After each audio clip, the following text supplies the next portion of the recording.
him playing a system to allow him to do what he's doing on the field right now, talking about Lamar Jackson. What I love about the Baltimore Ravens and what they did this year is that, listen, last year he came in, Joe Flacco, it was a system suited for Joe Flacco. And they said, you know what, this is not what's best for him. This is not what's best for our football team moving forward. So let's change and make the base of our defense some of those inverted wishbones, which they showed a little bit in the previous years, but make that the mainstay of what we do. And they've done it, and they've done it extremely well, and he's blossomed with it. He's become a better pocket passer. He's exciting watching him out of the pocket.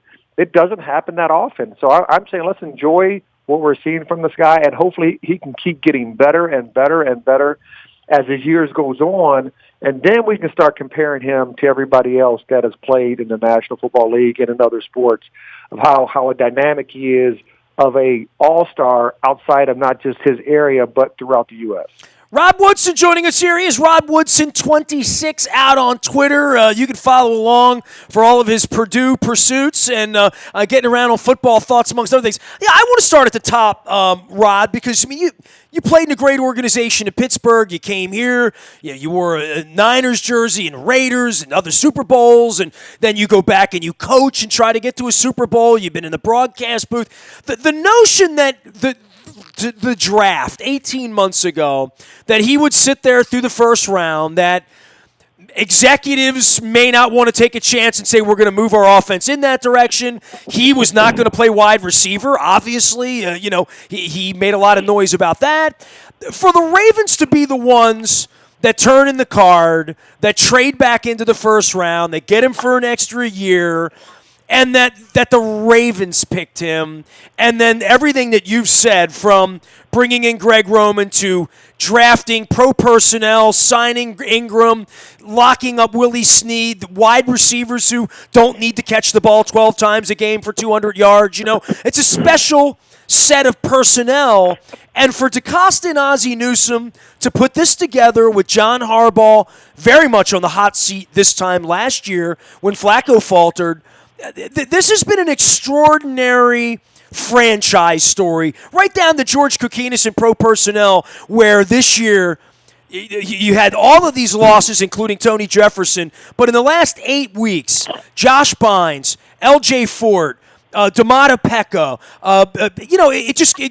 Marcus Peters, right? I mean, this has been a machine from Owings Mills all the way down, that it doesn't work this way in 26, 28 other buildings, Rod. Well, it doesn't. It's the Ravens way. And I've done this comparison multiple times throughout my lifetime. I think of talking to you and anybody else, is that the Ravens and the Steelers are very similar. But the difference is this, especially Lamar Jackson. Let's go back to there and Ozzie Newsome last year at the draft.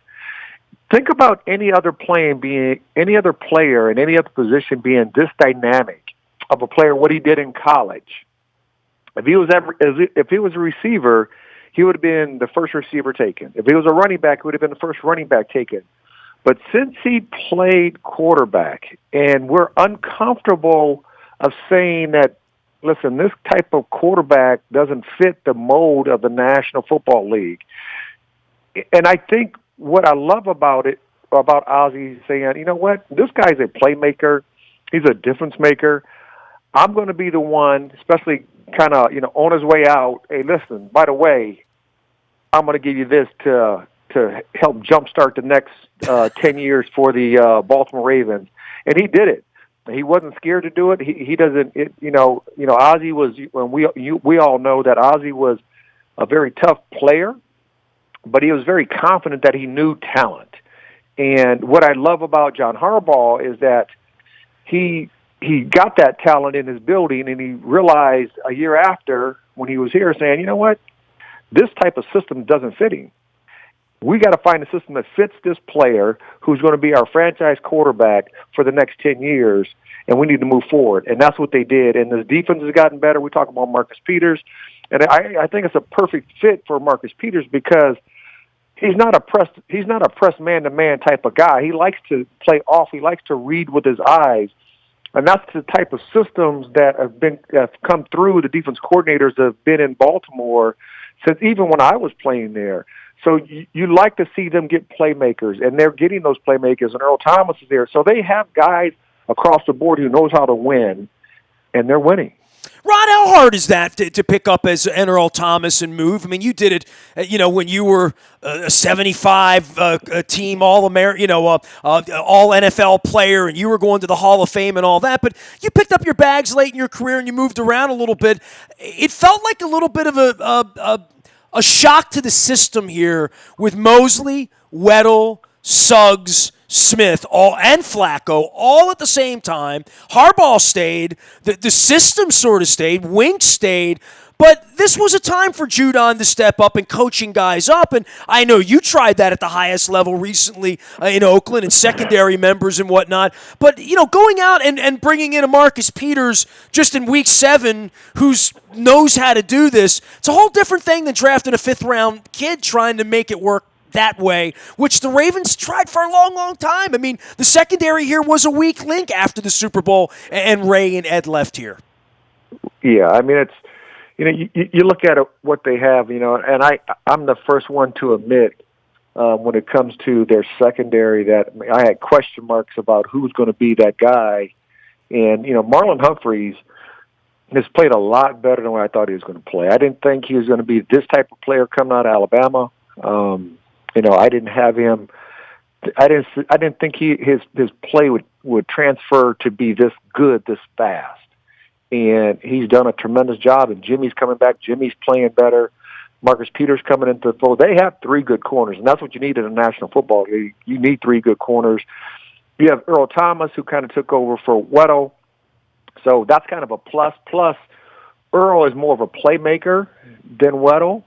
Maybe not this point of his career, but he at least he understands the game. So you have another leader back there for him, and that's what you're trying to find. Every place across the board, when I was there, we had leaders at each tier. They got leaders at their defensive line side. They have leaders at their the linebacking side. They have leaders in the secondary. They have, bringing in, Mark Ingram, who it just seems like he was tailor-made for this offense. Ron, it's crazy you'd even say that because I was at the press conference in L.A. the other night, and he got up, and the first question I asked him after you win 45-6, I mean, I'm not asking X's and O's, right? I said, who is the leader of this team? If you go back and listen to the tape, and you've just said leader, and then you come to him, right? And that's why, he has emerged as the leader of the team, right? I mean, Lamar's the star, and Earl Thomas is going to the Hall of Fame. They have other players, right? But if you're on the outside, you look at this, you look at this and say Mark Ingram's probably going to be the straw that stirs the whole drink here, right? I do, just for the fact that he's Baltimore. When I got to Baltimore in '98, and the one reason I came over there is because there was so much talent, and they were trying to build a formula of what the product was going to look like on the field, game day, week in and week out. And, 3 years into it, with Ray and Goose and everybody that was there on the defensive side, I think, especially Ray setting the foundation of, listen, this is the Baltimore Raven way, the way we're going to do things, especially on the defense. This is what we are. And, even when we won the Super Bowl, we had a great defense, but we had a running game. We were smash mouth. And they've gotten back to that in their form of it in 2019, that Mark Ingram, he is the kind of the engine that makes this car run, because he's so gritty. He's so good of getting 2 yards, 3 yards, 4 yards, hitting somebody, spinning, getting an extra yard. And then Lamar puts the ball in his belly, so the linebackers are thinking he's going to get it. And then now he's in space with another linebacker one-on-one to try to make a tackle. You can't tackle this guy one-on-one in space by yourself. Rob Weddle said after the game, Weddle was standing with us, he said he didn't know where the ball was. He said you could not see where the ball's coming from, and by the time that happens, Pat Ricard or Nick Boyle are up on you and taking you out. Yeah, I mean, what they do, they run the inverted wishbone, right? So they run that and out of shotgun, and they run traps to the left, traps to the right. They run the options with it. And the hardest thing with it is that they'll run play passes out of that same side and the same, play or run plays that they've had. They'll run pass plays out of that. So that's what gets you in trouble.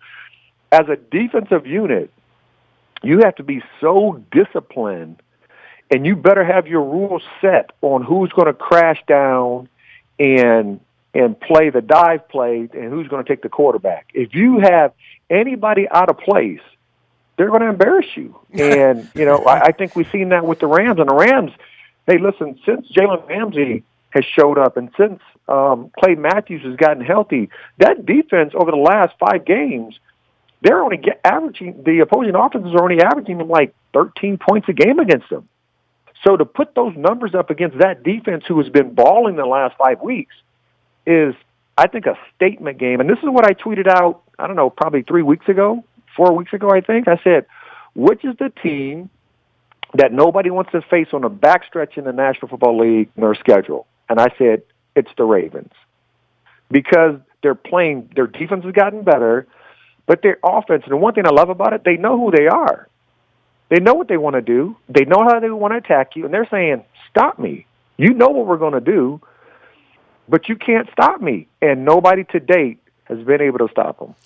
He is Rod Woodson. He is a Hall of Famer. He has been our friend here for a long time. You haven't seen this act in person. You get around and you do some radio and you're involved in the league, and I run into you in all sorts of places. You come back here as an alum.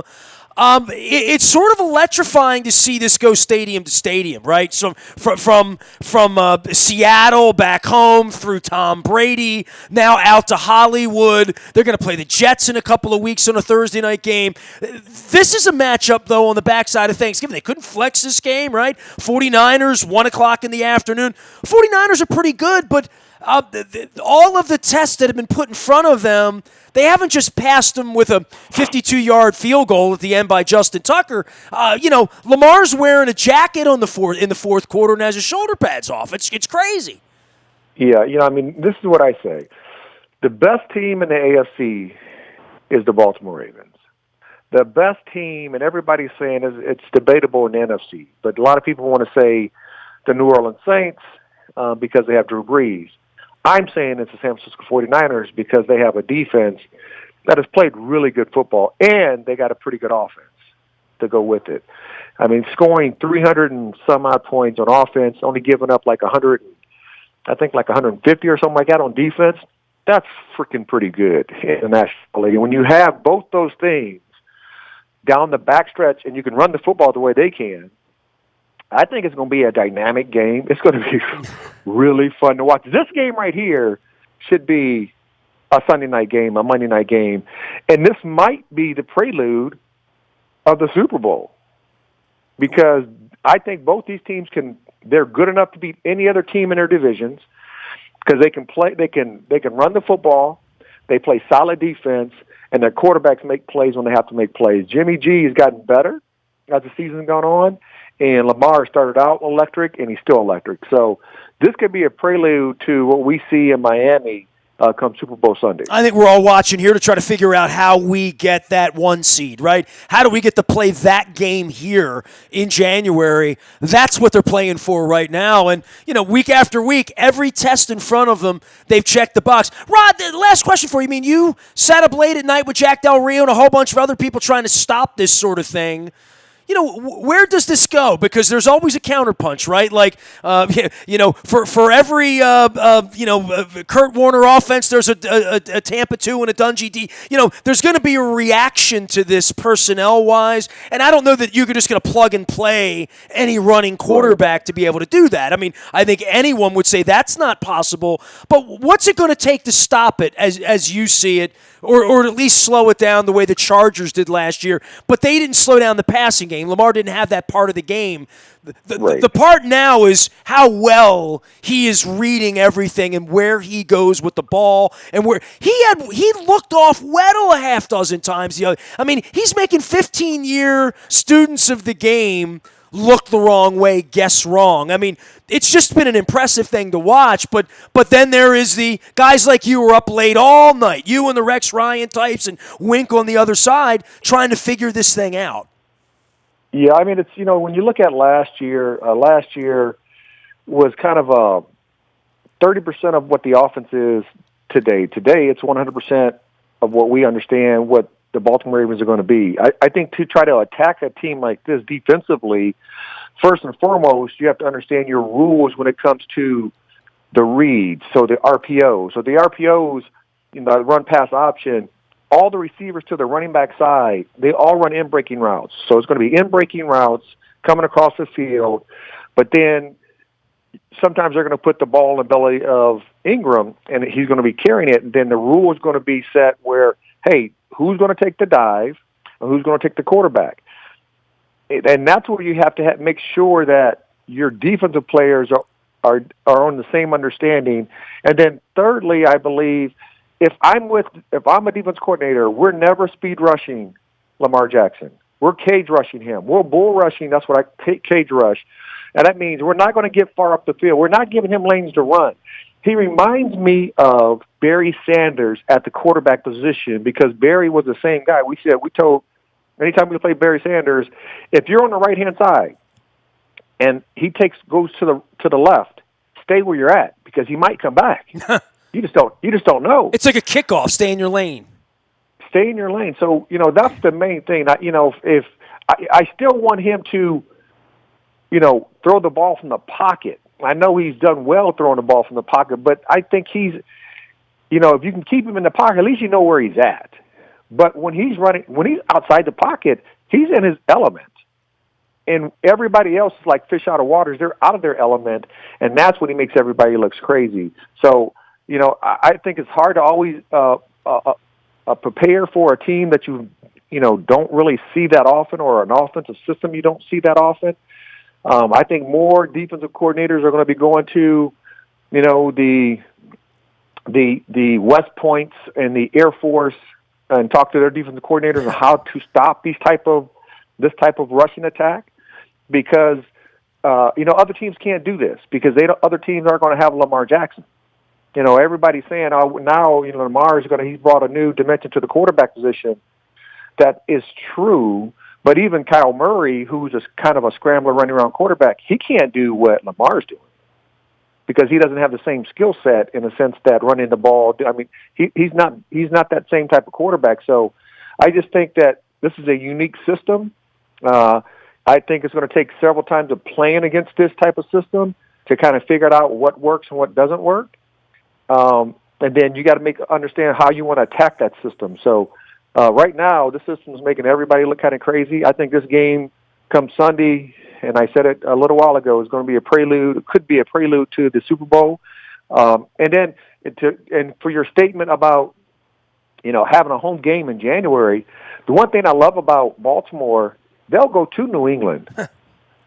And they believe they can go to New England, which they've done in the past, and beat Tom Brady in New England. Well, Lamar's done everything else. That's the one thing Lamar hasn't done, right? He hasn't gone to New England and beat them there.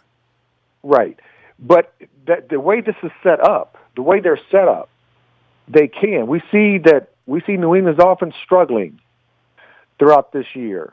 But this offense is and the one thing that we've seen, the New England defense is kind of has a little weakness to it, even though they're really good at it, really good defense. But their weakness is sometimes you're able to run against them. And this is a running offense. And, as much as we want to talk about the 21st century offense and throwing the football all over the place, at the end of it, the basics and the fundamentals of football never goes away. Whoever can run the football and whoever can stop the run, a lot of times those teams win the football game. Rod, it's always great to visit with you, man, and I hope you have a beautiful Thanksgiving with your family. Get some turkey, get some pumpkin pie, do it all up, and sit back and morning time for you West Coasters, a little 10 a.m. brunch of the best football game of the week that includes the Ravens again. Hey, I hope to see you sometime during the holidays, Christmas time, as an alum in your gold jacket, or if not, I'll see you down in Miami Beach, and hopefully we've painted the mother purple down there at some point in early February. It would be a lot of fun, wouldn't it? It definitely would be, man. I think I wouldn't be surprised. I can tell you that right now. Man, I love it when you talk like that.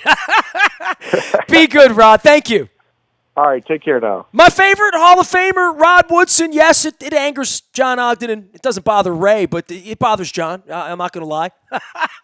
Rod Woodson, you can find him, Rod Woodson26, out on Twitter. Luke's on the backfields through the holiday. Obviously, on Sunday, we're getting together. The San Francisco 49ers are in town. A little college basketball mixed in here and some other Baltimore positive stuff to get you through the holiday. I am Nestor. We are WNST.net, AM 1570, and WNST Towson, Baltimore. And we never stop talking Hall of Fame football and Lamar Jackson and Thanksgiving and stuff.